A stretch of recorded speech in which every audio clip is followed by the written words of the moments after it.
Bueno, yo quería apuntar, bueno, hacer un hincapié en un tema, ¿no?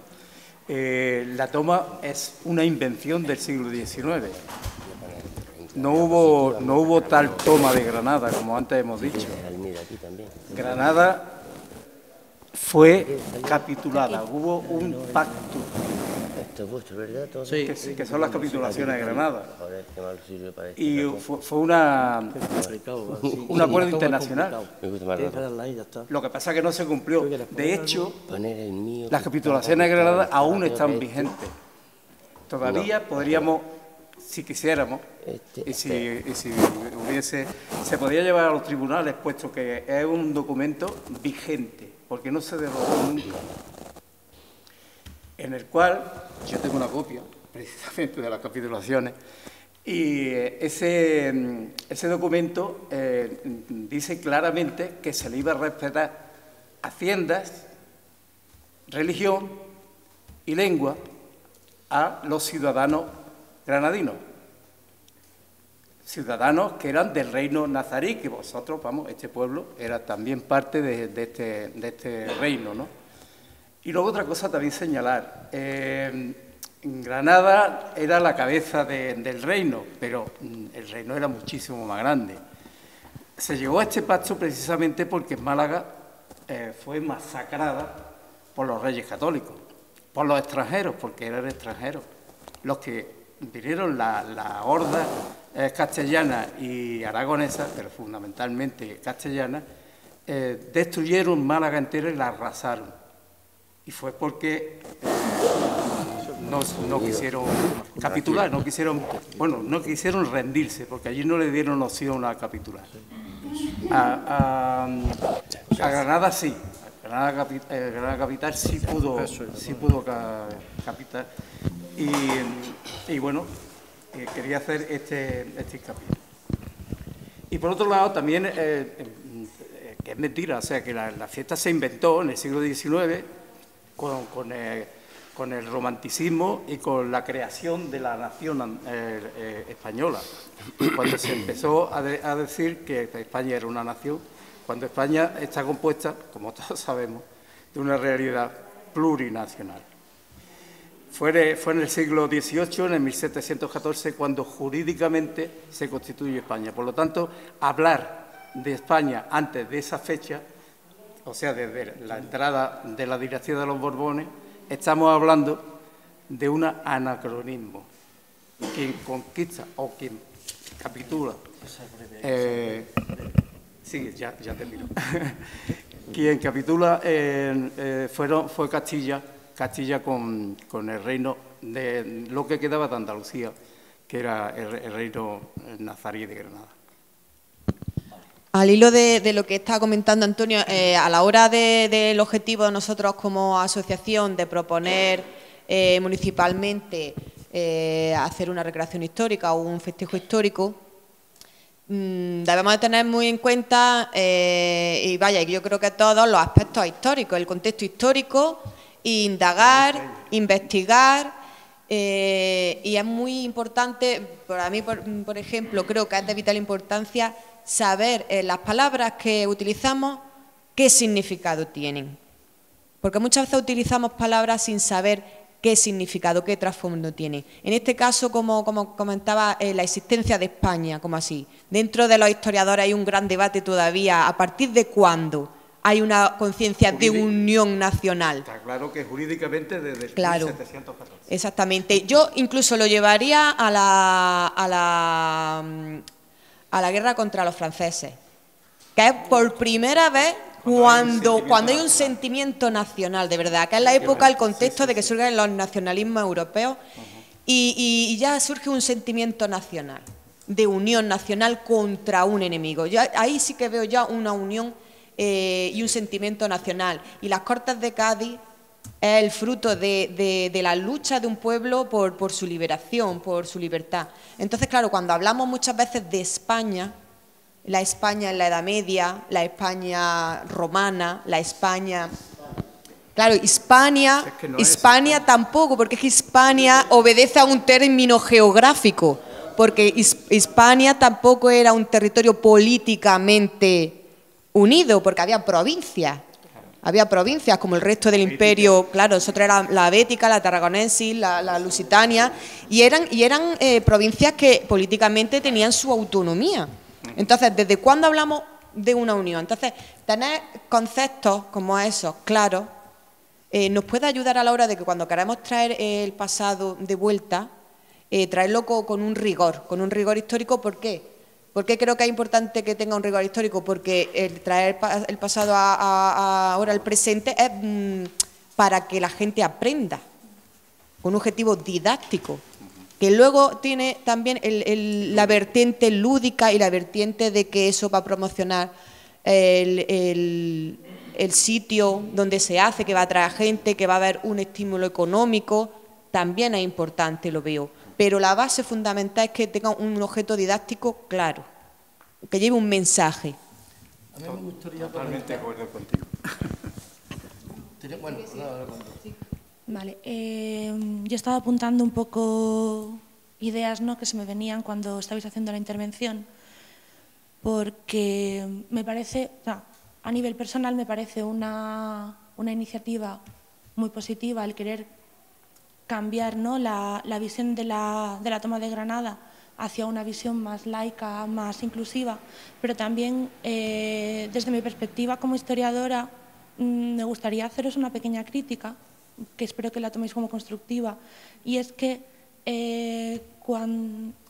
igual que para digamos que a ver si me sé explicar, resulta que debido a la guerra civil, los hechos históricos, sobre todo medievales, la visión se ha tomado la historia medieval como una manera de ver, la manera de ver la historia medieval se ha tomado muchas veces como los de este lado lo ven de una manera y los de este otro lo ven de otra.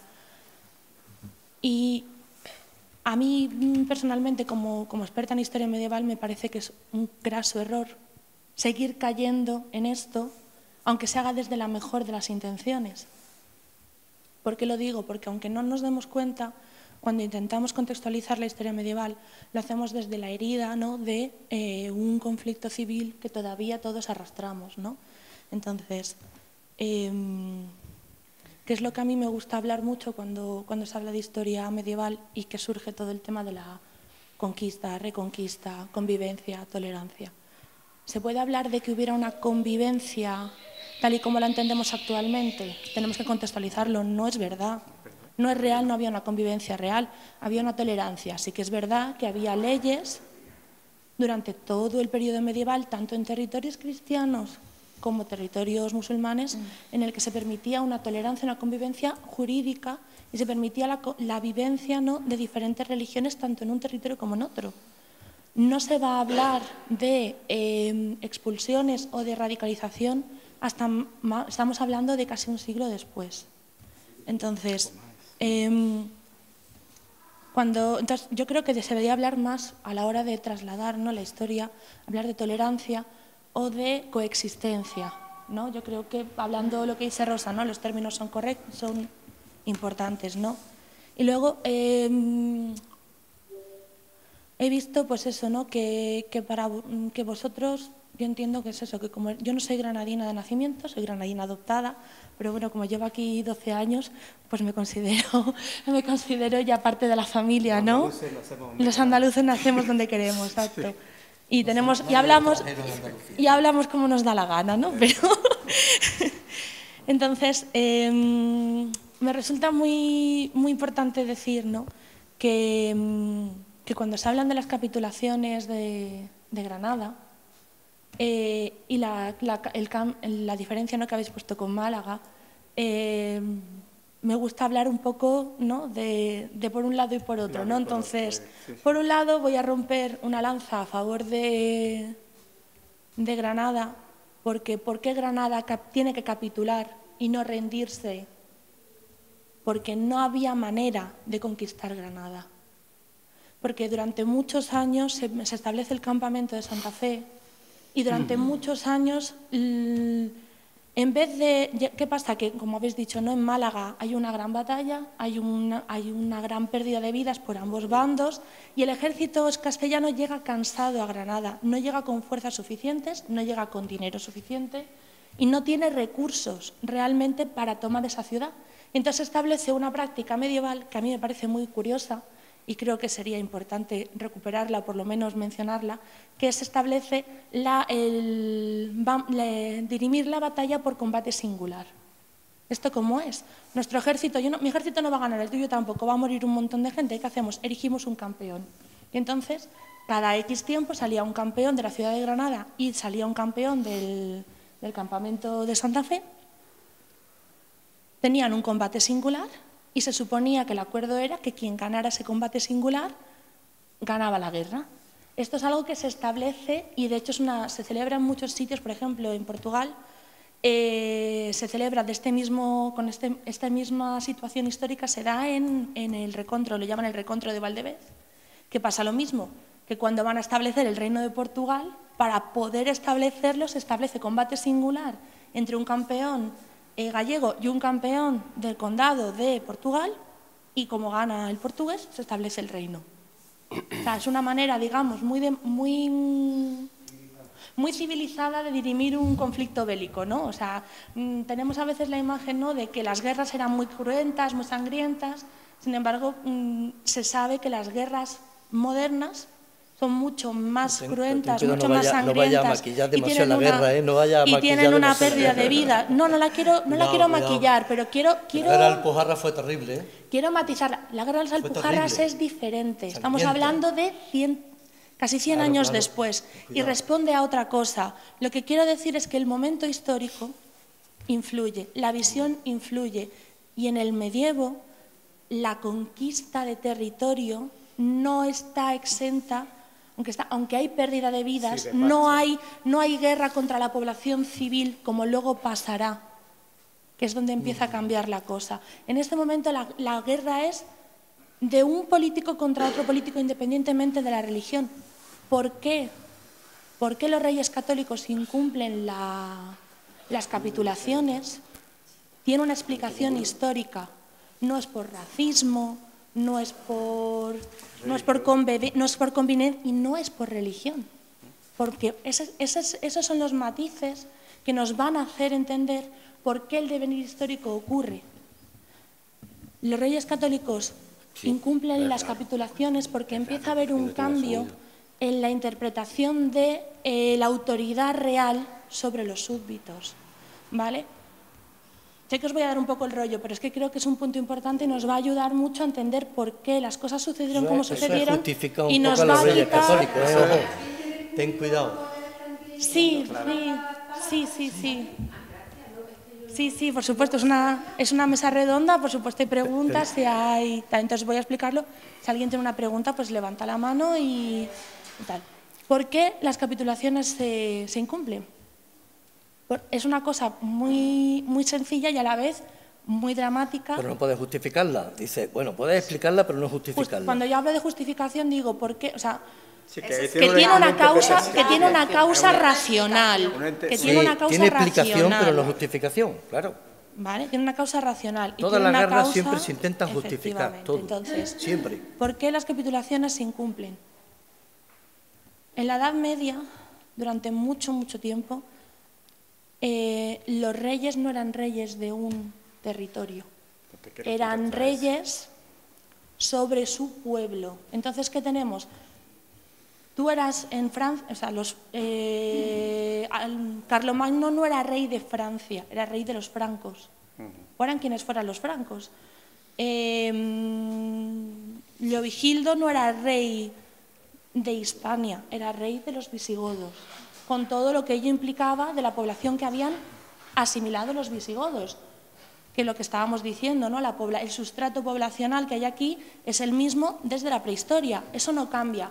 Van a venir pueblos y se van a mezclar con nosotros, pero nuestro sustrato genético es el mismo siempre, es lo que tú dices, todos somos granaínos, pero es que no solamente somos granaínos, es que somos somos hijos, o sea, somos descendientes de granaínos con romanos, de granaínos con tal, de granaínos con visigodos, de granaínos con alanos, de granaínos con no sé qué, o sea, el sustrato genético es el mismo, lo único que va a cambiar es nuestra cultura, nuestras vivencias y nuestro signo político, ¿no? Mira, solo un matiz, solo quería... Es que estás diciendo, porque esa cuestión últimamente, lo de la convivencia...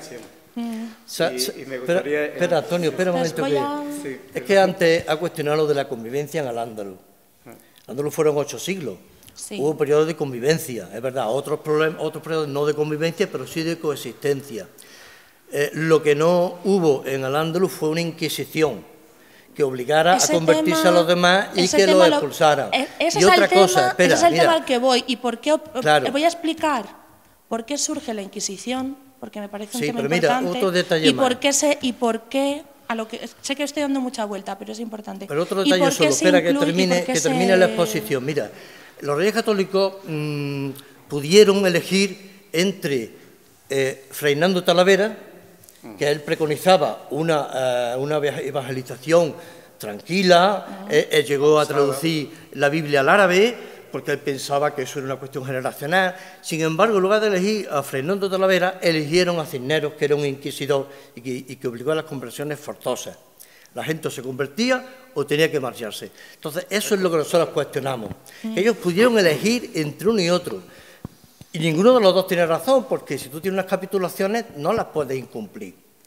Entonces, nosotros lo que no entendemos es que en Granada fue el último bastión de Al-Ándalus. Y lo que no entendemos es que se pueda celebrar la toma y se pueda rendir homenaje a los Reyes Católicos, que fueron los que incumplieron las capitulaciones. Eso no tiene por qué celebrarse, es un absurdo. Pero es que yo no estoy hablando ahora mismo de la toma. Estoy explicando otras cosas. Periodo de convivencia.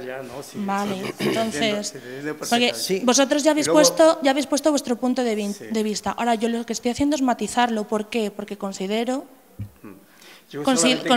que la matización y el diálogo es importante. Entonces, ¿por qué los Reyes Católicos, que es a lo que yo voy, incumplen las capitulaciones?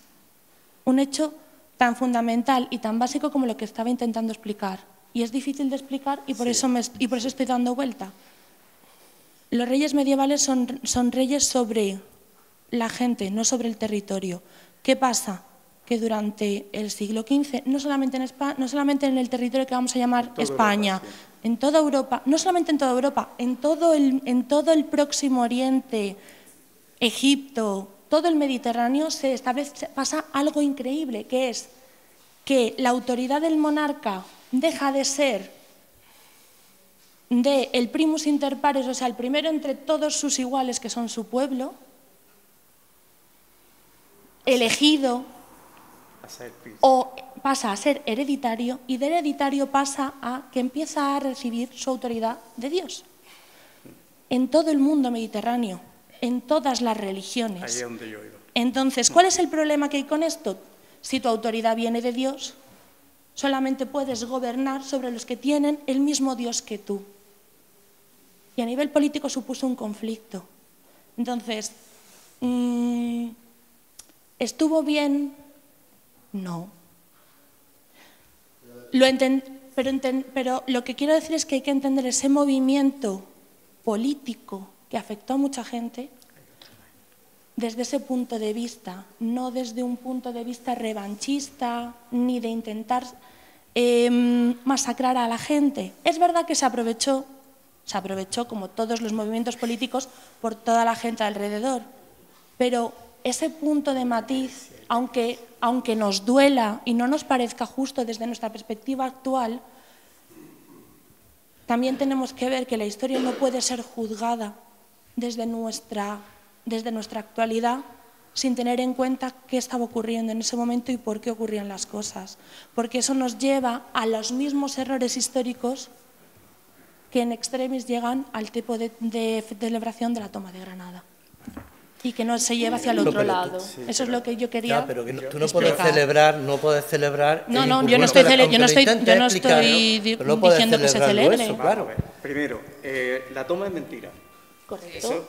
Estamos todos de acuerdo. Estamos todos de acuerdo. Segundo, cuando tú estamos hablando de los Reyes Católicos, se te olvida o no mencionas una parte importante. No estamos hablando de la Edad Media, estamos hablando ya del principio de la modernidad. Lo siento, ¿no? Bueno, vale. No.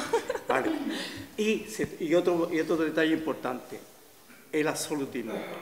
Empieza el rey absoluto. Está Maquiavelo ahí, diciendo que el rey, hombre, si pone como ejemplo precisamente al rey Fernando, como ejemplo del príncipe, de su obra. Autoritario. Totalmente. Pero no estamos totalmente. hablando... Esa es otra cosa que tenemos que ver, ¿no? Entonces, Esto lo que tú vale estabas todo. diciendo, que era el principio de instituto personaje, o sea, el rey era sobre sus súbditos, estuvieran donde estuvieran, se pasa a la construcción del Estado. Estamos hablando ya de otra cosa, sí, la construcción del Estado con Maquiavelo. Y la construcción por eso, precisamente, en el siglo XIX se basa en que España nace con el Reino de Granada. Mentira, otra falsedad, porque no se llega a construir el Estado hasta 1714 con el cambio de dinastía. Por lo tanto, había muchos motivos, desde luego. Y luego se te ha olvidado una cosa muy importante, la Iglesia. No se me ha olvidado, estaba intentando sintetizar porque tampoco nos queremos ir por las ramas. Es que la Iglesia... Sí, ya le he dicho antes que sí, he tenido que salir fuera, no sabía si ya la gente del público había intervenido o no. No, yo quiero ser muy breve. En primer lugar, Rosa, no sé, creo que era una técnica de cultura o... Yo estudié historia. No, pero yo decía... que no sabía si era la concejala de Cultura, soy si era... presidenta de la Asociación de la Pileta, que ha tenido la iniciativa de... Vale. Bueno, pues yo quiero felicitarte como presidenta de la Pileta. Me gustaría saber por qué le habéis puesto este nombre, Pileta. ¿De qué viene Pileta? Porque es la calle del Castillo de Illora. La calle del Castillo. ¿Vale? Entonces queremos hacer referencia a ese lugar. Ajá. Bueno, pues quiero decirte que me ha encantado. Pero ha sido encantarme haber venido. Yo vengo con la Asociación Granada Abierta, digamos que vengo con ellos, ¿no? No traía yo ningún papel de intervenir en la mesa, pero me apetece un montón. Entonces quiero decirte que estoy gratamente sorprendida por la forma tan exquisita en la que queréis iniciar esa fiesta, ¿no?, de moros y de cristianos. Y solamente la carpeta que nos has dado, que me parece que tiene 3 palabras preciosas, ¿no? Porque habla de que la recreación histórica, que también nos ha explicado Patricia, como recurso, conocimiento, tolerancia y desarrollo local. ¿Qué 3 palabras tan bien, ¿no? Me ha encantado. Que se documente primero este pueblo de lo que quiere hacer, cómo lo quiere hacer, y estoy totalmente de acuerdo en lo que nos ha explicado la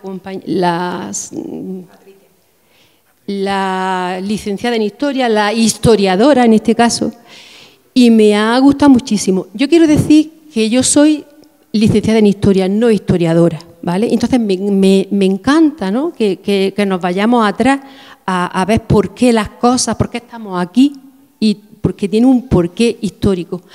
De todas maneras, no comparto el tema de que va a ser imposible, por mucho que tú hayas estudiado y por muy experta que seas, va a ser imposible irnos a esa época, muy difícil o imposible casi. Lo vamos a intentar, pero no lo vamos a conseguir. Y luego después me parece que sí, vamos a mirar la historia del pasado con nuestros ojos de aquí, porque sería imposible desproveerme de mi cultura actual para mirar aquella parte. Voy a hacer un esfuerzo tremendo por intentar comprenderlo. Y luego, si pretendemos que todo sea algo de expertos, pues a lo mejor la fiesta que sea, vamos, rigurosísima, debe de ser muy rigurosa, pero va a ser imposible que sea idéntica, porque entonces ya nos convertiríamos en tener que ir con especialistas en todo.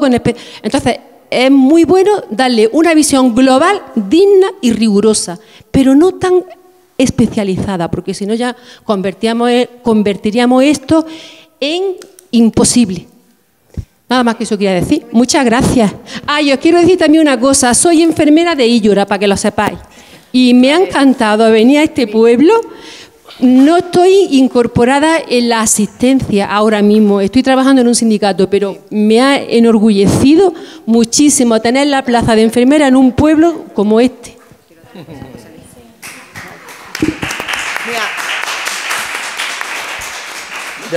Pues muchas gracias por el reconocimiento, el trabajo. Tenemos un grupo de trabajo que hemos trabajado en todo esto, llevamos trabajando tiempo, llevamos con esta idea en mente y como no nos queremos alargar más, quiero decir dos cositas, dejar a José Luis que diga algo más. Lo único que quiero decir... un comentario sobre la fiesta amor cristiano, que antes no me dejaste decir.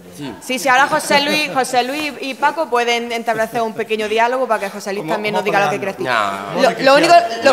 Lo único que quiero decir es que como personas en el presente, historiadores o aficionados que se pueden acercar a la historia, tenemos que tener muy en cuenta una cosa. Una cosa es explicar el pasado y otra cosa es justificar el pasado. Que podemos darle explicaciones a todos los hechos, por más que nos gusten o no, porque tienen una explicación. Otra cosa es la justificación.